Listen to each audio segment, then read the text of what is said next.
Assalamualaikum warahmatullahi wabarakatuh. Halo semuanya, baiklah perkenalkan kami dari kelompok 5 dari Prodi Manajemen Informatika kelas B. Saya Santa Veronica. Saya Nazia Faria Handayani. Saya Diva Larasati. Baiklah, di sini kami akan menampilkan hasil proses kerja kami mengenai program looping. Nah, jadi programnya ini di mana kita akan menampilkan sebuah statement. Di situ kita mau milih KTP kah, bangun data kah, atau bahkan bintang dalam bentuk diamond. Jadi kita akan memilih 3 dari yang saya sebutkan tadi. Nah, ketika setelah memilih, si user akan menginputkan sebuah data sesuai dari apa yang dia pilih. Nah, yang keduanya itu di mana nanti yang dia pilih, yang dia isikan tadi akan ditampilkan setelah yang apa data yang dia isikan. Maksudnya, apa yang dia isikan tadi akan ditampilkan dengan metode printlen. Nah, yang terakhir itu setelah selesai dan setelah datanya ditampilkan, maka akan ditanya mau diulangkah atau tidak. Jika dia mengulang, maka dia akan kembali ke pilihan ketiga tadi. Baiklah, sekian dari kami. Selanjutnya kami akan memasuki proses pada program pembuatan data diri atau KTP. Oke. Baiklah, saya Santa Veronica. Di sini saya akan menjelaskan sinteks pada pembuatan program KTP. Sebelum kita memasuki sinteksnya, tentu kita harus kasih sinteks import.java.util.scanner karena kita menggunakan metode scanner untuk mengisi data KTP-nya. Nah, setelah itu seperti biasa, metode void main string sebagai metode utama kita menulis codingan kita. Kami menggunakan tipe data perulangan, yaitu do while. Karena pengulangan ini tidak diketahui berapa kali mau kita ulang. Sebelum itu, buatlah variabel scanner. Nah, di sini kami namanya dengan input variabelnya. Selain itu, variabel ulang dengan tipe data string sebagai variabel untuk statement loopingnya. Dan yang terakhir, variabel pilih, nah, dengan tipe data byte. Kita harus letakkan sebelum statement do while, itu tuh dijalankan. Yang pertama, ada sinteks do. Di dalam sinteks ini, kita mengisi sebuah perintah, yang dimana perintah si do akan diulangi setelah sinteks while dijalankan. Nah, lalu kita menggunakan println untuk menampilkan kata setelah dikompil. Dan variabel pilih akan digunakan untuk menyimpan data ketika si user menginputkan angka berapa yang dia mau sesuai urutannya. Nah, pada sistem println itu kalian bisa memasukin teks silakan memilih atau masukkan pilihan Anda karena nanti si datanya itu akan disimpan ke si variabel input tadi, pilih tadi. Setelah kami menggunakan metode percabangan switch, yang dimana jika user memilih nomor 1, maka dia akan diarahkan ke KTP. Case 1 itu adalah KTP.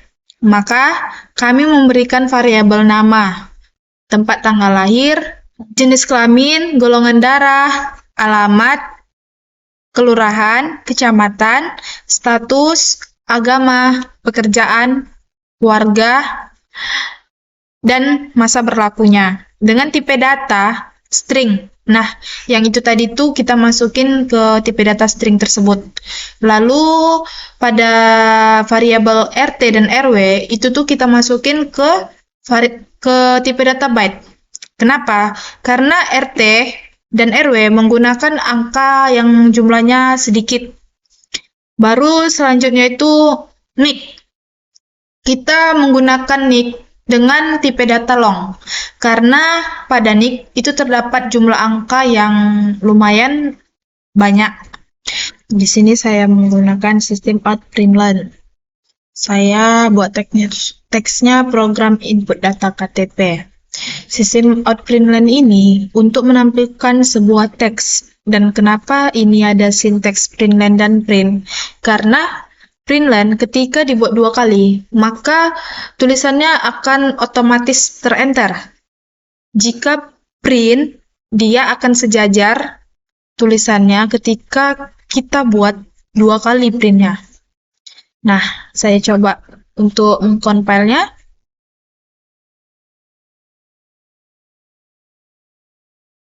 Sini saya pilih nomor 1 karena kita akan menginputkan data si KTP.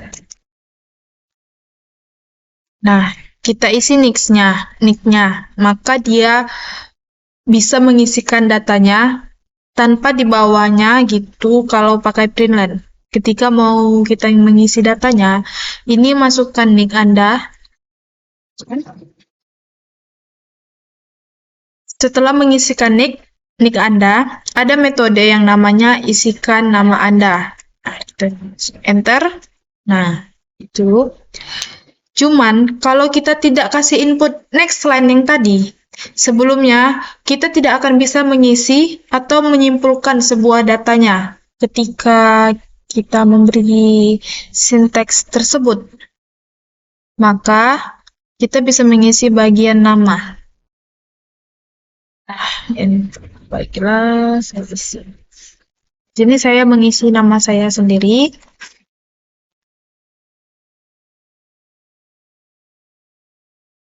Oke, ketika saya menginputkan data tadi, maka akan disimpan ke dalam variabel yang sudah saya buat tadi, variabel nama. Nama ini memakai input next line. Mengapa? Karena input next line menggunakan tipe data string. Nah, begitu juga dengan yang lainnya. Jika byte, maka dia next byte. Dan input ini adalah variabel scannernya. Nah, bisa kita lihat. Nah, ini adalah bagian untuk menampilkan data yang telah kita isi sebelumnya tadi. Kita cukup memanggil variabel tersebut untuk mengambil data yang telah kita isi sebelumnya agar muncul ketika kita selesai mengisi semua datanya. Nah, di sini ada alamat, nick, nama, dan lain-lain. Nah, mengapa ada backslash T? Karena ini adalah sebuah sinteks untuk memberikan tab pada teks yang akan kita buat. Kita coba isi sampai selesai.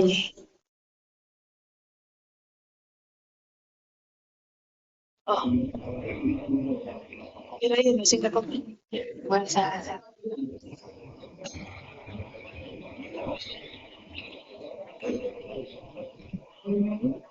Nah, selanjutnya jenis kelamin.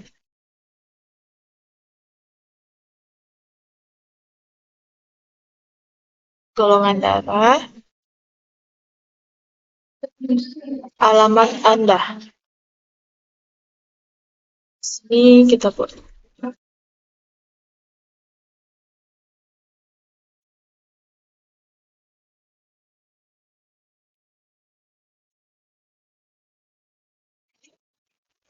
Nah, RT kan tadi menggunakan tipe data byte. Apa? Karena angka. Jika kita mengisi dengan teks, maka itu tidak bisa.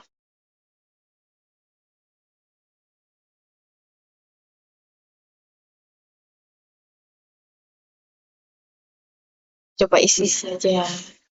100 kali.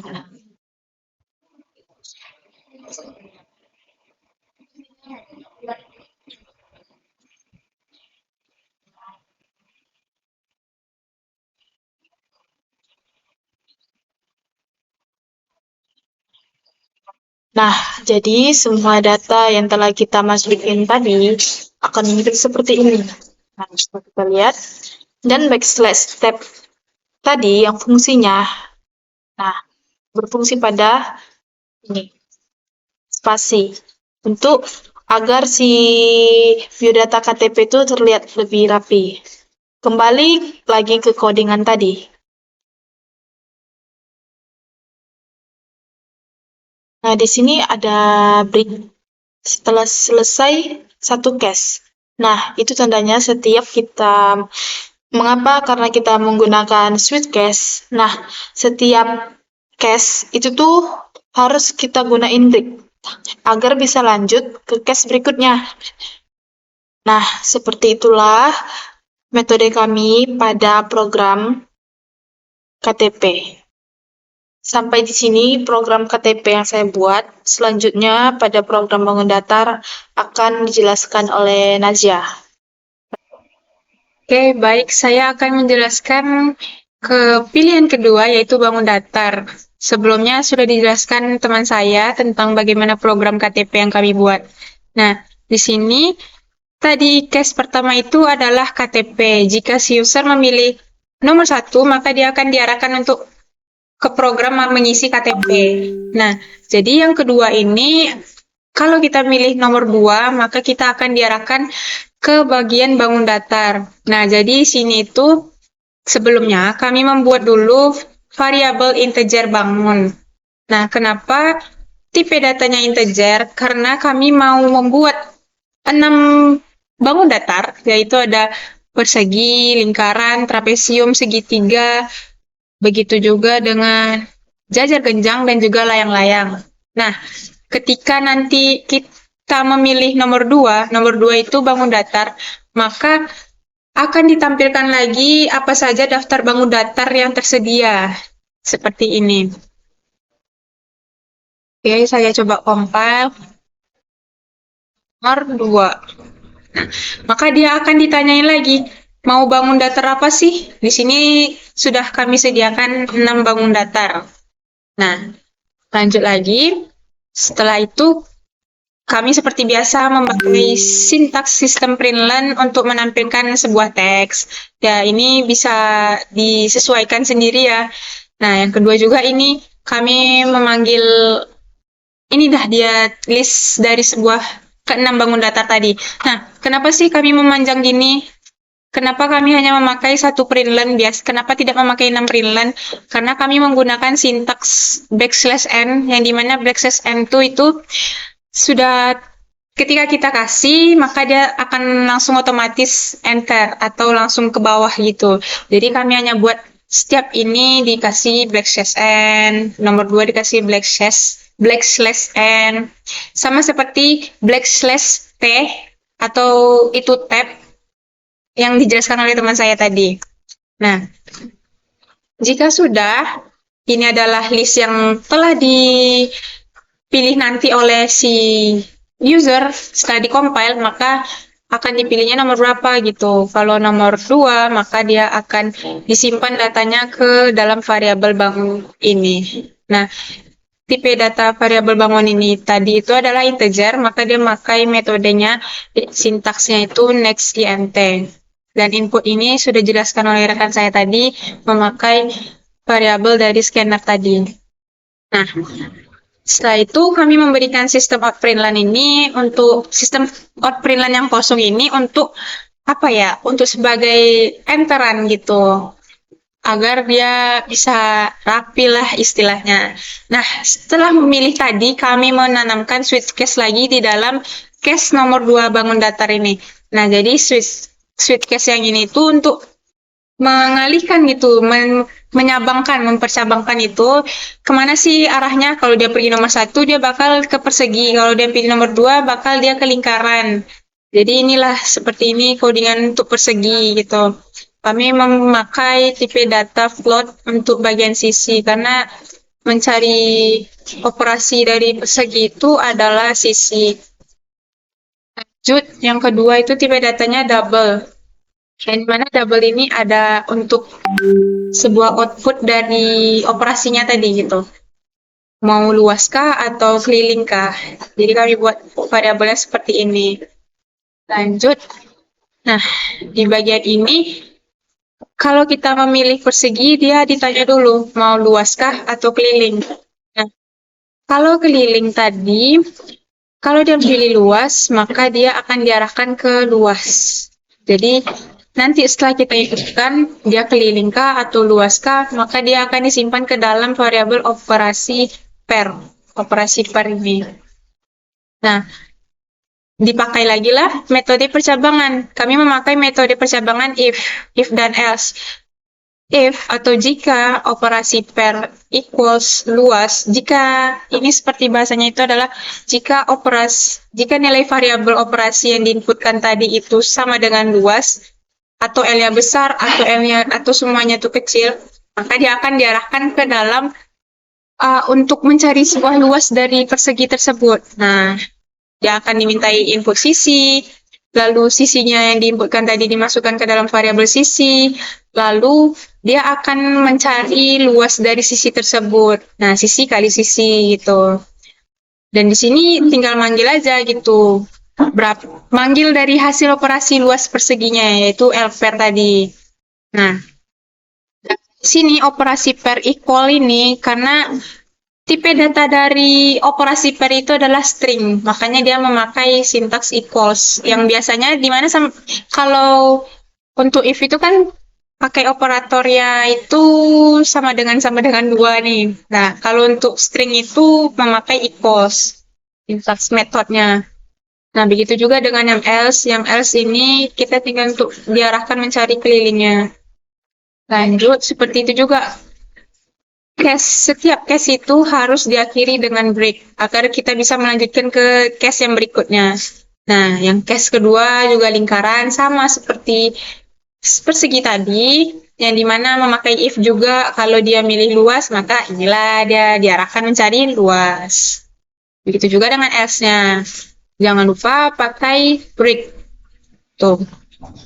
Nah, untuk di lingkaran ini kita memakai P-nya, dan saya di sini juga sudah inputkan P-nya itu berapa, sudah langsung ditentukan. Jadi ketika mau masukin operasinya itu, tinggal manggil aja P yang tadi, langsung dikalikan ke jari-jari. Oke, lanjut ke case ketiga, yaitu adalah trapesium. Yang mana trapesium ini sama juga semuanya dengan cara programnya yang lain gitu. Nah, cuma di sini kami memberikan statement input next line-nya lagi untuk membersihkan karakter new line yang sebelumnya ada gitu. Agar si operasi try ini bisa kami isikan gitu. Nah, case keempat lagi itu ada segitiga. Ya, seperti sama dengan program yang lainnya. Kita buat ini, tampilkan ini program menghitung segitiga, tampilkan judulnya, terus ini kita bersihkan lagi karakter new line-nya supaya kita bisa ngisi gitu. Nah, dan terus inilah sintaks untuk mau memilih kita mau luas kah atau keliling kah gitu. Nah, sama nih. Kalau luas dia bakal nyari luas. Sisi satunya itu adalah sisi yang alasnya, yang lalu dikalikan dengan tinggi. Sesuai dengan tipe datanya juga, next float, karena tipe datanya adalah float. Nah, selanjutnya, case kelima ini jajar genjang. Nah, seperti biasa tadi juga, kita buat variabelnya dulu, lalu kita kasihlah seperti hiasan buat judulnya. Nah, seperti yang tadi juga, panggil input next line untuk membersihkan karakter new line sebelumnya. Nah, sama juga ini seperti tadi juga kita tanya mau luas atau keliling kah. Lalu seperti biasa juga pakai metode if else untuk menentukan jika dia pilih luas maka pergikan ke arah luas. Lalu yang case ke-6. Nah, sebelumnya jangan lupa juga memberikan break di setiap case. Nah, selanjutnya itu ada case 6. Case 6 ini layang-layang. Seperti biasa juga buat variabelnya. Lalu dikasih input next line-nya untuk membersihkan karakter new line-nya sebelumnya.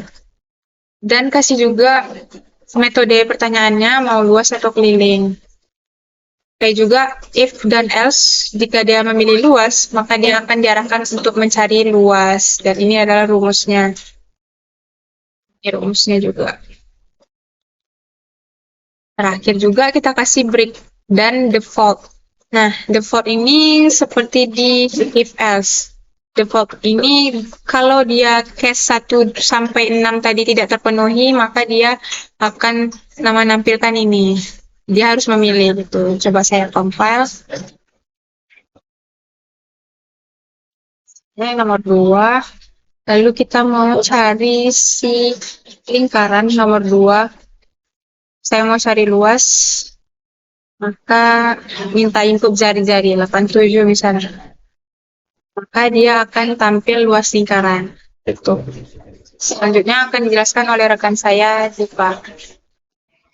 Baiklah, saya akan melanjutkan penjelasan program mengenai bintang berbentuk diamond. Nah, jadi bintang diamond ini kami letak di case 3, karena ketika muncul list pilihan tadi, bintang diamond akan dipilih opsi nomor ketiga. Diamond ini akan dimintai input berapa tinggi diamond yang diinginkan, dengan angka harus minimal ganjil, angka 3. Jadi, jika sudah menginputkan bilangannya, akan disimpan ke dalam variabel T tadi, yang tipe datanya integer. Jika telah dikompil, dia mengisikan bilangan genap. Maka akan dieksekusi dengan peringatan harus mengisi bilangan ganjil dimulai angka 3. Jika dia ganjil, maka akan lanjut ke statement berikutnya, di mana akan membagi dua bagian diamond, dan ini ada variabel setengah tinggi dengan membagi dua variabel T tadi. Sebelum itu akan saya coba compile terlebih dahulu.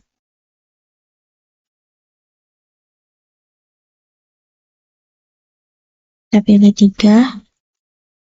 Terus kita masukkan angka 3. Nah,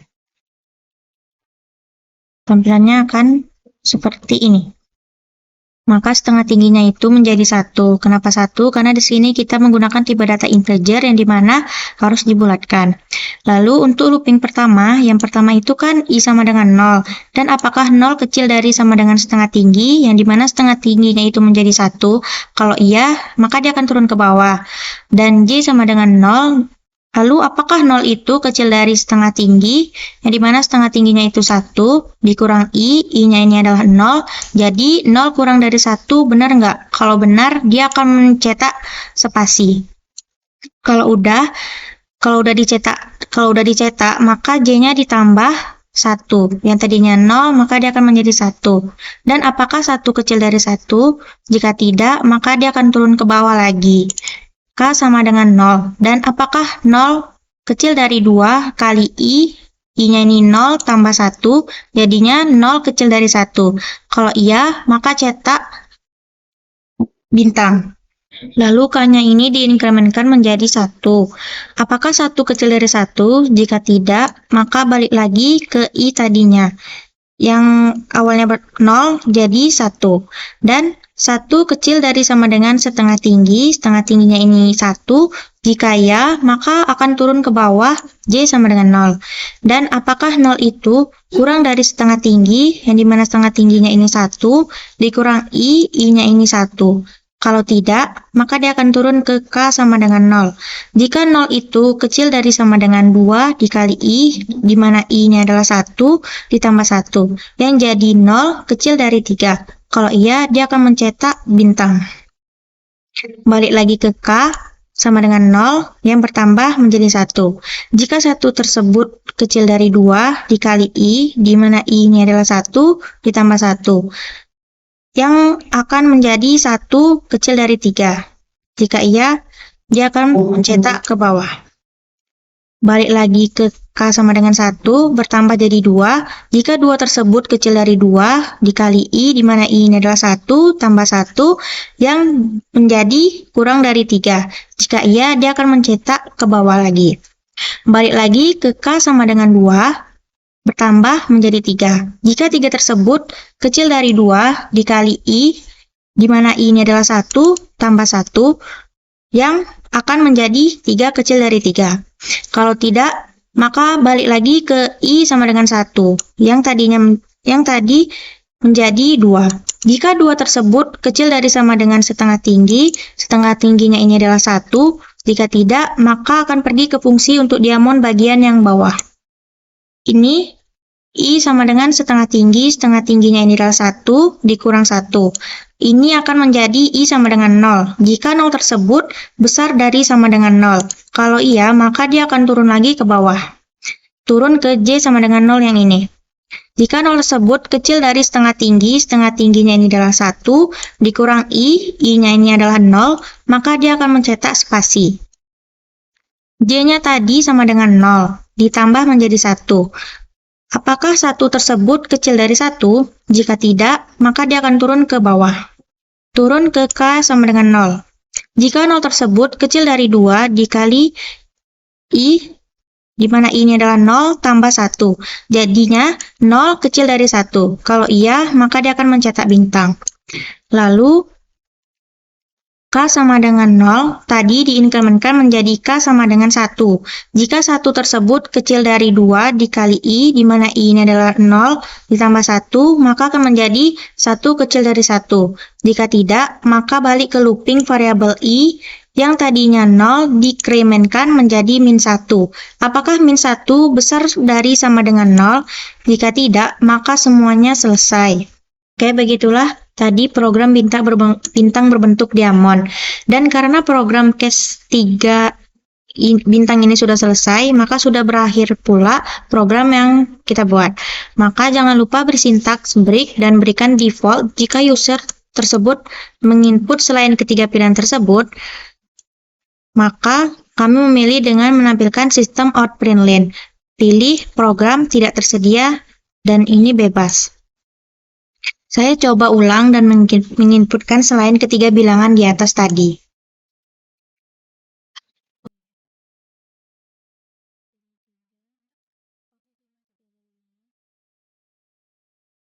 Dia akan keluar seperti ini.